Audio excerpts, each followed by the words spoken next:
The whole of the Northwest Coast Indians. I was unaware that this exhibit was being renovated. Still, I wanted to know more about the indigenous cultures of the Northwest Coast. Yeah, that's me.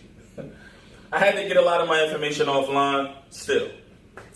For starters, this is the museum's oldest gallery, which opened in 1899. The hall did still have the well-detailed totem poles hanging up. These totem poles are 100 or more years old. The Haida people, or Haida people, sorry if I mispronounce it, they are from off the coast of British Columbia, Canada. They seem to specialize in the carving of these totem poles. These carvings were done to represent a family's history and identity, often being carved with family crests or animals to which they gave praise to. Man, that's pretty big. Here you can see just how tall they stood on land. This particular picture dates back to 1901 from the village of Hocknall, now known as Kamshiwa. Ooh, that's kind of icy. These bracelets dating back to the late 1800s are much like the totem poles. They had family crests, symbols, and animals carved into them. These carvings would let people know what family line you belong to. Funny thing is, before these bracelets came about, the Haida people would tattoo these symbols all over their body. The homies right there looking like they in a trap. Due to the introduction of religion around this time, government officials saw fit to condemn tattooing. I don't think that would have set well with today's society. In the words of rapper Lil Wayne, body marked up like the subway in Harlem. Being so close to the coast, I'm sure they love to go fishing. This right here is the halibut hook.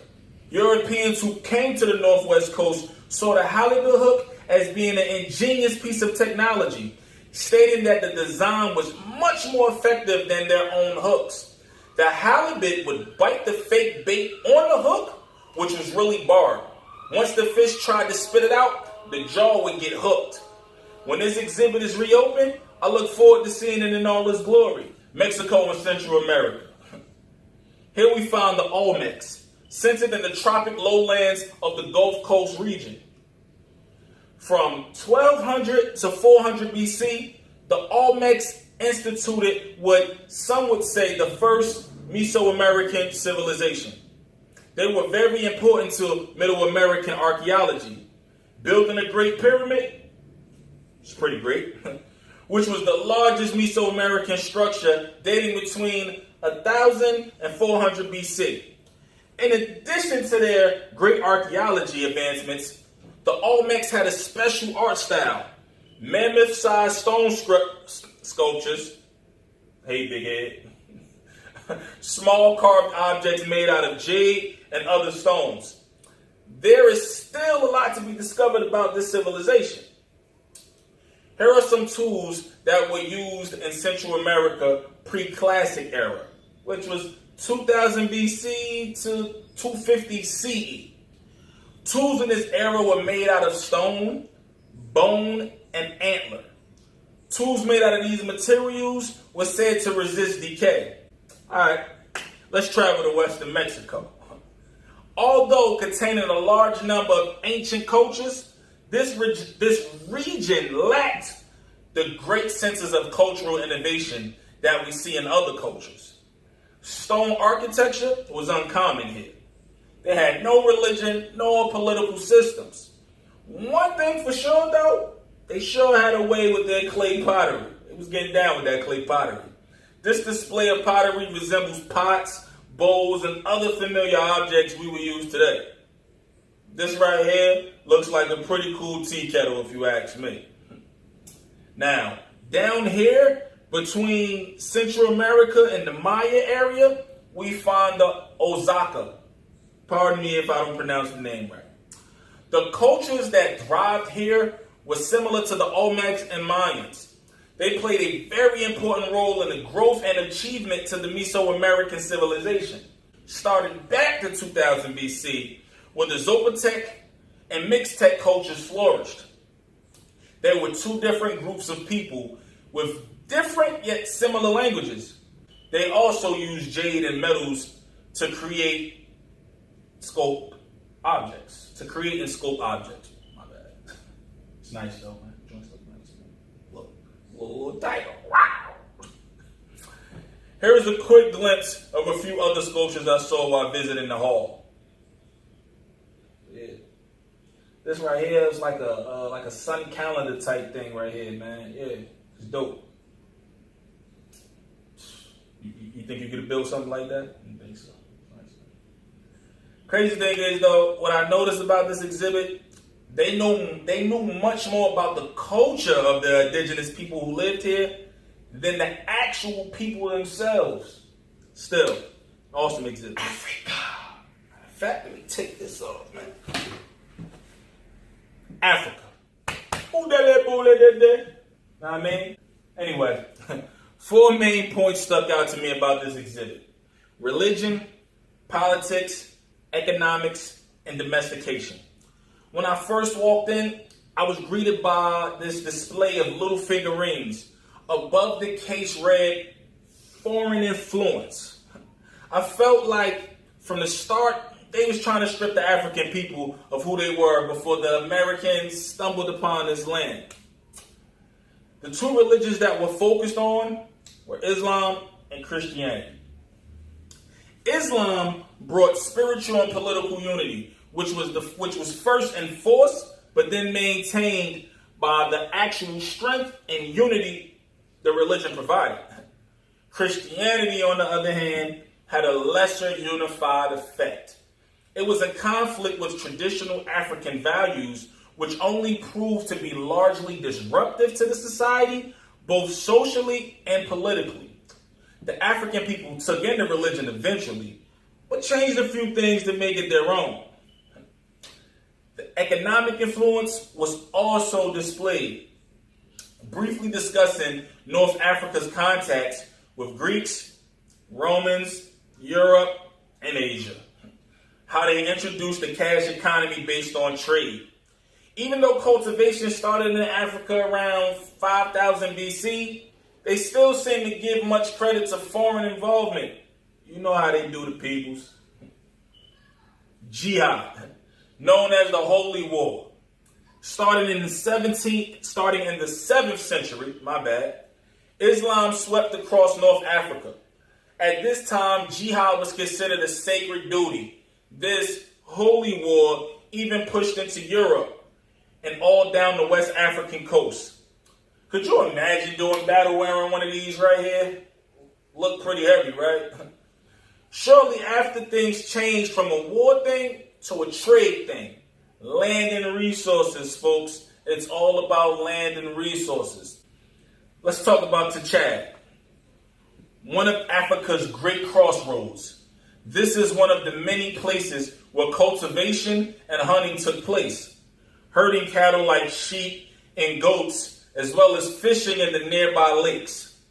Here we see more complex social organization, specializing in work weaving and ironworking. The biggest problem with desert life is water. As you can see here, Africa was already well ahead using techniques in irrigation to supply water to crops.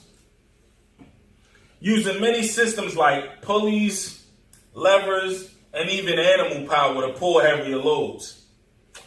Here are a few other things I came across in the exhibit. Music. Making a harp out of a bow? Who would have knew? That's dope. Dancing.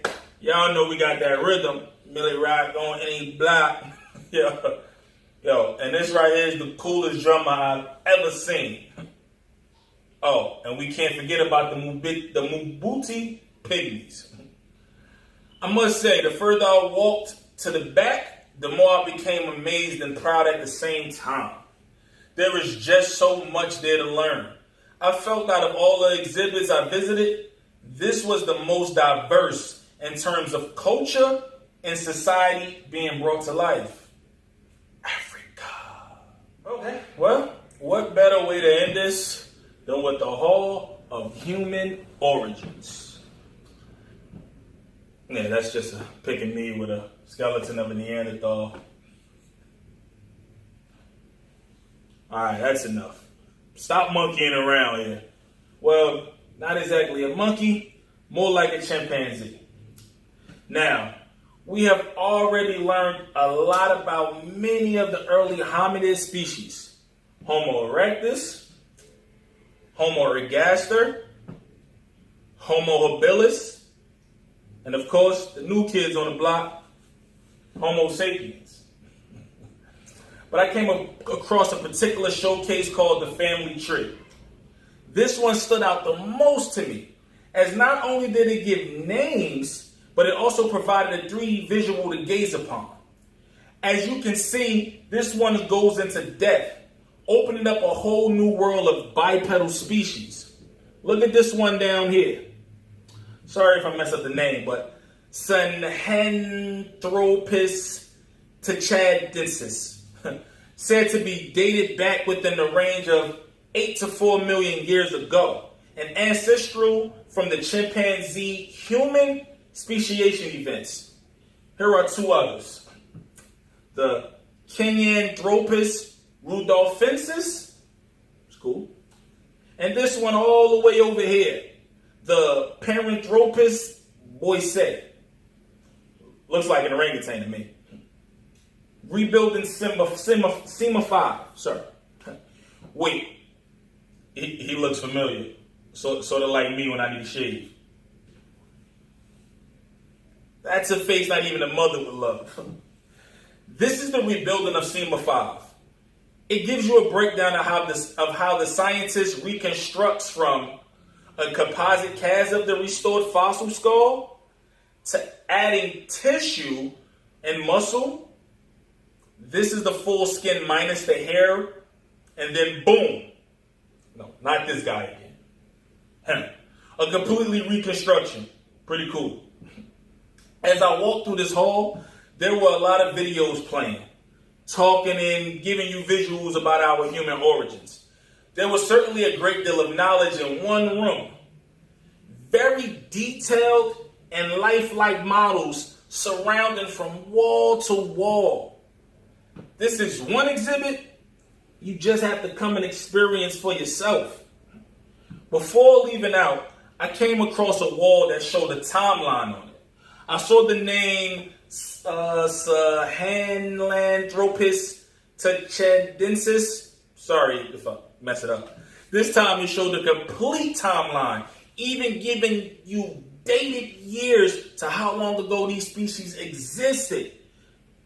Basically, giving a detailed timeline of the evolution of man.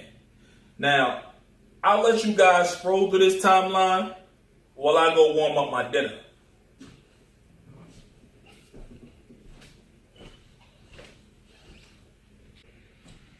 Well, that was a great dinner. Figure I'd give me a little snack, a little chocolate chip cookie. But anyway, this museum was amazing. You gotta come visit it for yourself.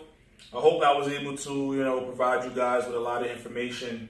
There was a few things I left out, but like I said, you can come here and experience it for yourself.